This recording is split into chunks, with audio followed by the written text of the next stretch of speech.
Hello once again, ladies and gentlemen. We interrupt the regularly scheduled Hollow Knight programming for something more important. Something that you've all been clamoring for. That's right, my top 10 games of 2025. In all seriousness, this is a really good opportunity to look back on the previous year and talk to you a little bit about all the games that I really liked and hopefully inject a little bit of positivity right into the end of 2025. And if you want to inject your own bit of positivity into the world, then you can also do this by going to the Something Awful forums and checking out the Gamers Forum there. Each year, everyone in the forums puts down their top 10 games, and a ranked list of the top 100 games from the year is produced in early January. But seeing as this is my personal list, there are a few of my personal rules that we need to go through. The first is very simple. I must have played the game for the first time in 2025. Second rule is the no Ocarina of Time rule. This means that if a game is a remaster, it's not allowed to go back on the list, even though it technically was newly released in 2025. And finally, old games are allowed, so if I played a game from 2010 for the first time in 2025, I'll allow it on this list. But in a small change of pace, I'm going to add some honourable mentions this year that I'll get to before I get to the main list in earnest. The first of these is oddly going to be World of Warcraft: The War Within. This is a game which I have had a long and storied relationship with, but War Within is the first time I found myself playing every single patch of a major expansion, and I think that probably deserves a small shout out. The second is Bravely Default Remaster, which doesn't make the list because, unsurprisingly, it's a remaster that isn't sufficiently different from the original. But playing it again really brought a warm tingle to my heart. I love this game. I think the turn-based system is the best one that's ever been designed, and frankly, if you haven't played it, you owe it to yourself to go out and buy this game right now. But with those out of the way, let's get to the top 10.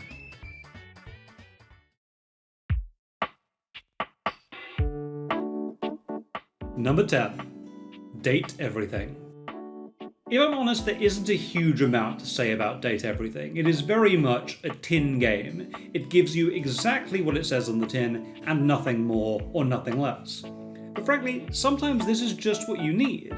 The game is wonderfully voice acted, it has a great sense of humour, and I found myself drawn to a lot of the characters in ways that I really didn't think I would be. The performances around a lot of them have no need to go as hard as they do, and yet clear effort and clear love has been put into each and every one of these, especially when I consider the absolutely sublime art that goes with each one of these characters and individuals, that really helps situate them in a world that can seem completely madcap otherwise.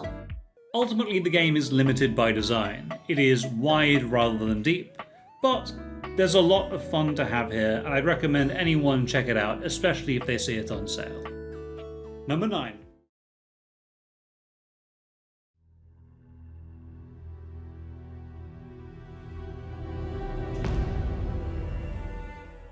Number 9. Avowed. The best way to describe Avowed is competent. It is a game where I don't think any single aspect of it is flawed, but I also don't think any aspect of it is particularly stellar. In some ways that feels like I'm damning it with faint praise, but the competence behind all these systems put together creates a game that I think is above the sum of its individual parts. The combat in particular isn't a cut above everything I've seen in first person, but it's definitely one of the best realised first person adventure game systems I've seen in a long time. Progression systems could be a little better, but the story itself feels like one where your decisions have some weight to them, and I felt the impact of my character on the narrative and the world around them. All in all, a fun time and an easy recommend, especially if you've got Game Pass, where Avowed is available on subscription.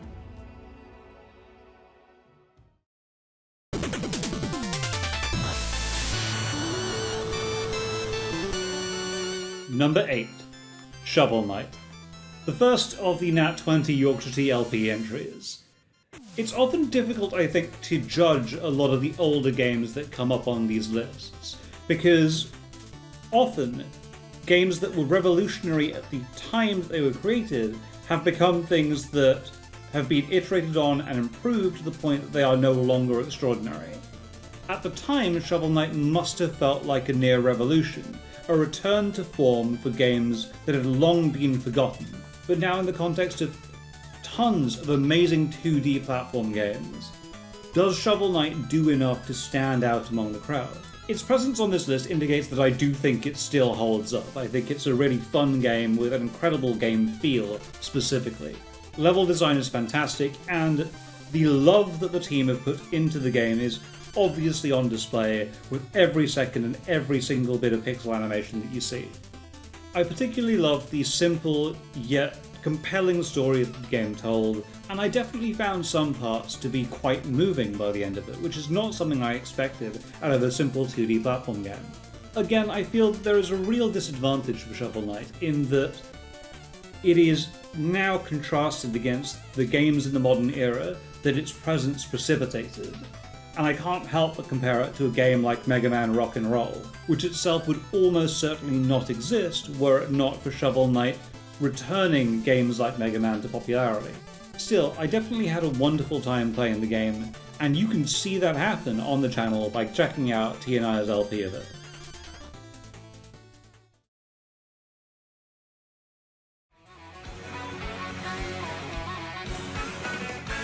Number 7. Mario Kart World. The Switch 2 has become a staple of my life right now, and it's unsurprising that the debut game with the console has landed somewhere on this list. I am a massive fan of Mario Kart, which should be unsurprising given the opening to this video for the past 4 years has been me playing Mario Kart 8. And I think that Mario Kart World is a worthy successor to the previous game, with interesting new tracks, great new modes, especially with Knockout Tour, and a really fantastic score.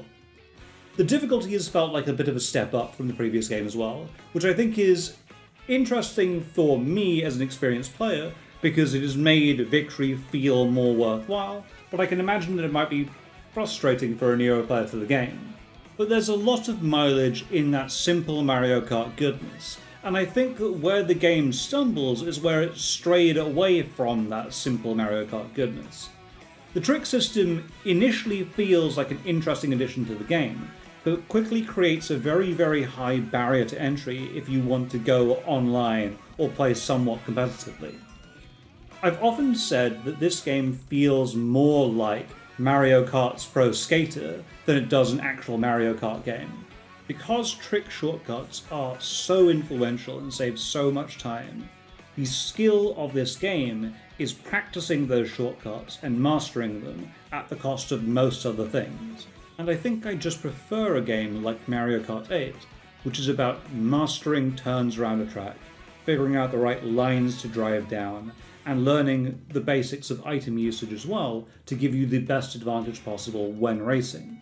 It's not to say that any of this is bad, it's just not what I want out of a racing game. Similarly, the addition of the open world to Mario Kart World is just not a big deal to me. It's relatively empty and it's relatively simplistic in its design. As such, I can't really credit it for adding very much to a formula that I think was already perfected with the previous game.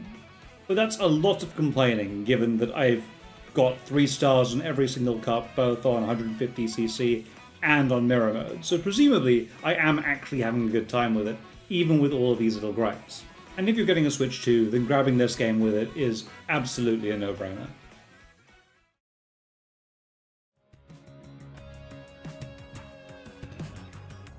Number 6. Dispatch. Number 6 and number 5 were almost a complete coin flip between 2 narrative visual novel-style games. Dispatch showed up at the end of the year and really blew me away with how quickly I came to like all the characters in the game. There are maybe 10 or 11 different characters that the game expects you to fall in love with, and if I'm honest, I fell in love with every single one of them. Whilst the gameplay itself is simplistic, it is simplistic but satisfying. I really enjoyed mastering the mission segments of the game, and I really enjoyed the interactivity in the cutscenes, even if it was just simple QuickTime events. I think what's really remarkable to me is how relatable and likable Robert, the protagonist, is in this game. He's competent without being overbearing, he's funny without constantly breaking the tension of scenes, and ultimately, given the level of superhero fatigue that I've had, since the Avengers Endgame and Infinity War, I think that Dispatch presenting a superhero style game to me and making me love everything about it is absolutely remarkable. I think what's really good about Dispatch is how well it makes an argument for games as a medium for long-form storytelling over almost anything else. And my connection to these characters grew over a period of 10 to 12 hours in the way that one might expect with a television series, but it was enhanced so thoroughly by my interactions with them in-game and my desire to see them succeed because I wanted to succeed as a player. I think where Dispatch should seek to improve is in the depth of its gameplay, as well as really reflecting the choices the player makes on the game world in a way that is a little bit less superficial than what I saw when I replayed the game. Still, an excellent outing and an easy recommendation on this list.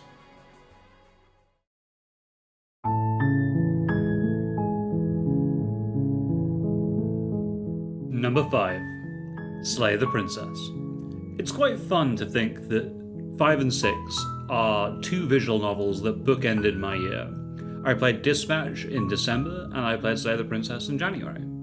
And unsurprisingly, the two games draw a lot of comparisons against each other. They're both immaculately voice acted. Slay the Princess's voice acting is absolutely unbelievable. It brings to life so many different characters with a relatively limited visual style, which is just incredibly impressive. And that's not to say that the visual style is bad. The visual style is limited, with singular pictures or small animations on them to give you an idea of exactly what's happening within the game. And the style of the art itself is so expressive that often the voice acting and those simple panels on the screen can get you invested in a scene in a way that a more high-budget game just wouldn't be able to do. I think where this game really stands out to me is in the novelty of the premise. A trapped princess time looping into weirder and weirder forms, a narrator trying to persuade you to perform certain actions, your conscience, your previous lives talking to you as you continue on in the story. These are things that we've seen in different games. We've never seen put together quite like this.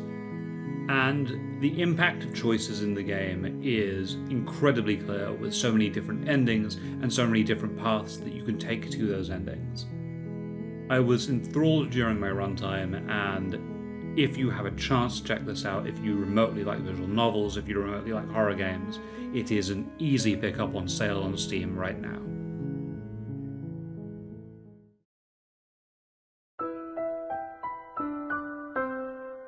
Number 4. Final Fantasy X. A much older game making the list, but definitely deserving of the high spot. I haven't really engaged with Final Fantasy games after Final Fantasy VII, the remakes notwithstanding, and also I'm unclear on whether my foray into Final Fantasy XIV actually counts. But I had a really good time with X. It's a really fun, almost standard JRPG in some ways, and sometimes that's just what I want out of a game. The turn-based combat has sufficient depth to it that I was thinking during most fights I had some sort of game plan that I wanted to execute, and sometimes that would be disrupted and I'd have to adapt, which I really liked.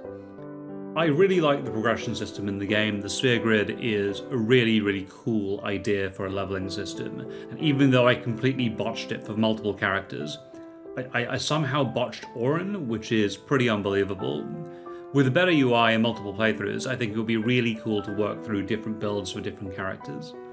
I found the story to be a really interesting one. I've not really seen Final Fantasy seem so morose in any of the games I've played. Even FF6, which is often a very sad game, is one which is ultimately hopeful by the end. Whereas 10 seems to say that there are no easy ways out of problems, and I think that's a really powerful thing to say in a series that is often so closely tied to generic fantasy. What I also liked, though, is that the twists in the game were things I suspected but never really felt I was able to confirm, and I never got any single prediction I made perfect. I thought, for example, that Auron was going to betray everyone for basically the entire game. I think that I might have rated something a little bit more upbeat further up the list. It's more my style. And I think that the turn-based combat is good, but there have been many evolutions in the style since. And again, sometimes older games come up against the fact that modern games have taken the ideas that they've had and iterated on and improved them to the point that now they're a little bit outmoded, even if they're still good. Still, I had an absolutely great time with the game, and there's a very good chance I end up playing Final Fantasy X-2 in the new year.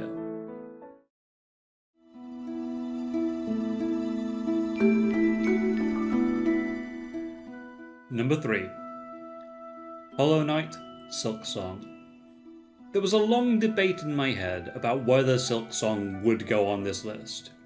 If I were to do this in 2026, it could go a lot higher, but also it's more relevant to place on this year's list because it is the year of its release.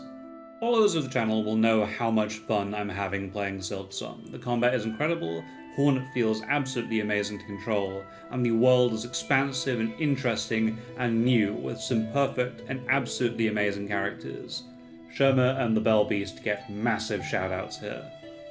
In many ways, even though Farloom is much more dangerous than Hallownest, it feels more alive, it feels more friendly in a lot of ways because of the characters that are around it. And even though a lot of people play Metroidvanias for that sense of loneliness, I tend to get sad when I'm lonely for that long, so I enjoy having more characters to interact with and more personalities for Hornet to bounce off of. As I mentioned, the combat is incredible, Hornet feels amazing, and even though I went back to the Wanderer's Crest, I do actually quite like a lot of the changes that we've seen to Hornet's moveset. I think if I were playing outside of an LP context, I would be more reluctant to switch back to the Wanderer's Crest, because I wouldn't have to make sure I progressed through the game quite as quickly to keep everyone entertained. That being said, if I take an objective step back, I think the difficulty of the game is probably too punishing. I am having a very fun time, but at the same time, if I were doing the runbacks 10 plus times per boss, I'd be done with the game. I cannot imagine how frustrating it would be for somebody who's actually lost currency in this game. I really respect Team Cherry for making the game that they wanted to, but equally I think that they could have taken on more modern ideas, especially about corpse runbacks, or placing save points near bosses instead. And whilst a lot of those issues are true of Hollow Knight as well, I can forgive that game a lot more as a product of its time, where across the past 8 years or so, we've seen a modernization in even the most difficult games, moving save points closer to bosses, reducing runback time, reducing how punishing death is. But I will always believe that the most important thing is making the game that you want to make. And Team Cherry have made a game that I'm really, really loving. We'll see if I hold that sentiment through the new year.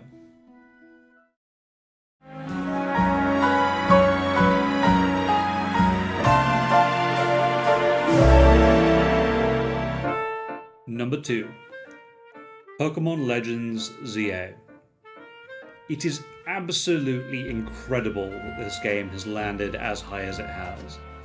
People who've been paying attention to these lists for the past few years will remember that the last couple of Pokemon games have made appearances, but they've sat pretty low down. I largely praised them as interesting concepts that really didn't live up to their full potential. With ZA, I think that Pokemon is finally living up to potential that it's had for a very, very long time. The story is a basic one, but it is, I think, well told. Where the game is extraordinary in this aspect is in the side characters that you meet along the way, who all feel like they have their own distinct personalities and they come to life in battle in a way that just hasn't happened across the past few games. The vibes of Lumio's city are absolutely immaculate. I love everything about the fashion there. And the battles themselves are fast-paced and often I found a lot more dangerous than I've seen them be in quite a long time. I think one of the reasons I love the game so much is that it harks back to Pokemon X and Y, and specifically to Mega Evolution, which is my favourite one-shot mechanic in Pokemon. But ZA goes out of its way to fix the problems that I had with X and Y. which is that Mega Evolution is introduced, and then only you as the player character really have access to it for the majority of the game. Here in ZA, all your major rivals will Mega Evolve things to try and beat you, and they will be threats because those Mega Evolutions are so dangerous when they happen. As you get even deeper into the game, even random trainers that you happen to meet will have Megas available to them because everyone knows about the concept. And that is so refreshing because as a player character, you don't just handily stomp literally everyone that you're facing because you have access to a mechanic that they don't. In most Pokemon games, I have to handicap myself. I have to ban myself from using items, I've got to ban myself from switching, I've got to do any number of things to introduce even a modicum of challenge. Yet here with ZA, there are real challenges to be had, and frankly that is so refreshing and so good for this series. Add on to this a capture mechanic system which is an absolute dream, but with areas that are still dangerous and can still present a real threat to you, and you have a game where I completed the Pokédex for the very first time, I played every single side quest, I did everything I physically could because I was just having a wonderful time from top to bottom. I haven't played the DLC yet, I'll probably check that out in the new year, but for now, this is the best Pokemon release that I've ever played in the past 15, maybe 20 years. Absolutely outstanding and an easy recommendation. As long as you don't get too upset about textures not being quite up to par.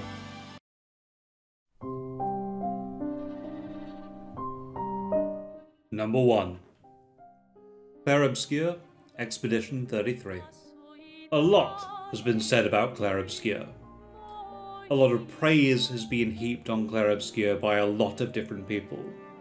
It would be easy in some ways to say that I had nothing to add, that I was simply going to heap praise on the game in the same way that everyone else did. But I'm arrogant enough to think that my perspective might be a little unique.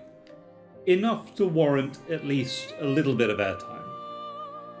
What fascinates me about Clair Obscur is that in many ways it is not an original game. It's apropos that I played Final Fantasy X about a month before the release date, because the DNA of the plot is all over what Clair Obscur brings. Its combat system is similarly so obviously inspired by Paper Mario Thousand Year Door that you'd be forgiven for thinking it was a rather odd sequel to that game. To list a few of the similarities, it has dodge and parry based systems where parries remove entire points of damage and allow you to gain a significant combat advantage for timing something that is a little bit more difficult than a dodge. It has field based first strike actions that allow you to gain an advantage in combat by hitting an enemy in the field before it engages you.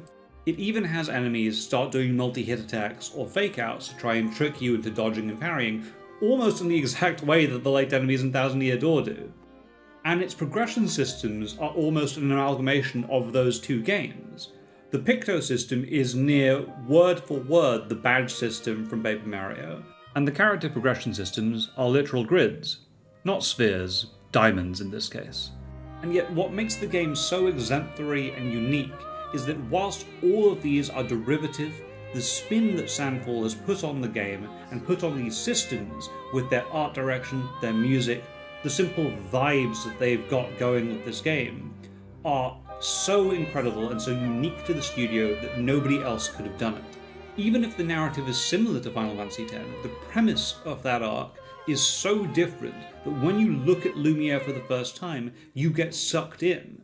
Even if the combat system is Paper Mario, the way that enemies are presented to you, the way that they move in 3D, is enough to make it a really engaging system. And when again you combine this with incredible performances from the cast, genuine moments of levity and oddball jokes that are hilarious only in the context of how farcical they are in an otherwise serious plot, and you get something that is truly, truly special. And that's not to say that the game couldn't surprise me. There were points where I genuinely gasped in shock because of a twist that I never saw coming.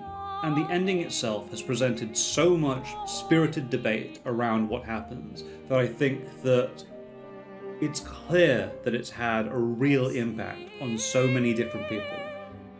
Much has been made about Clair Obscur as the second coming of turn-based RPGs. But people who've watched the channel will know that I play these games all the time, and I've been playing them consistently for the past 15 years.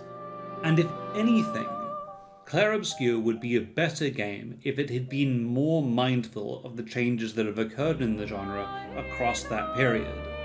Anyone who is an expert at Thousand Year Door will be able to tell you that parries become an incredibly centralizing mechanic in combat because of how powerful they are.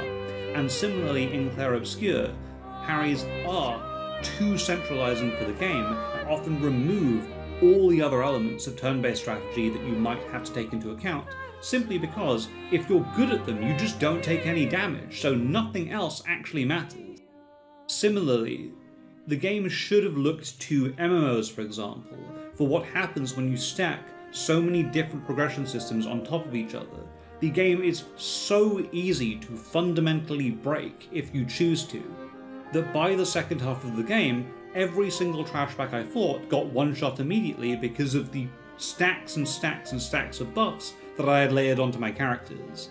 These are all avoidable problems. These are all problems that have been observed and been understood across the past 15 years or so. And I think that Clair Obscur would be a better game if it had taken these into account a little bit more. Oddly enough, you can look to one of my honourable mentions, Bravely Default, for what I believe to be the very best turn-based combat system to have ever been made, where your skill within the system doesn't invalidate the challenge the system can present to you, as it ratchets up the difficulty and ratchets up the creativity behind the encounters that you're facing. This might feel like a lot of criticism for my favourite game of the year, but I think that it's because it's my favourite that I want to engage with where it can improve so much, because I've found so much of what it has to offer to be absolutely fascinating and absolutely incredible. Expedition 33 is an easy recommendation. I think anyone who's watching this will have already heard about it and will probably have already played it. But if you haven't, please do give it a go. It is almost certainly going to be worth your time. And that brings us to the end of our list. If you're new and have happened to just click on this video, then please do give the channel a subscribe and check out all our other videos. We mainly specialize in Let's Play content, and for those who are tuning in just because they wanted an episode of Silksong, fear not, there'll be one in a couple of days. But beyond that, thank you all very much for watching, thank you very much for supporting this channel, and we will see you all in the new year.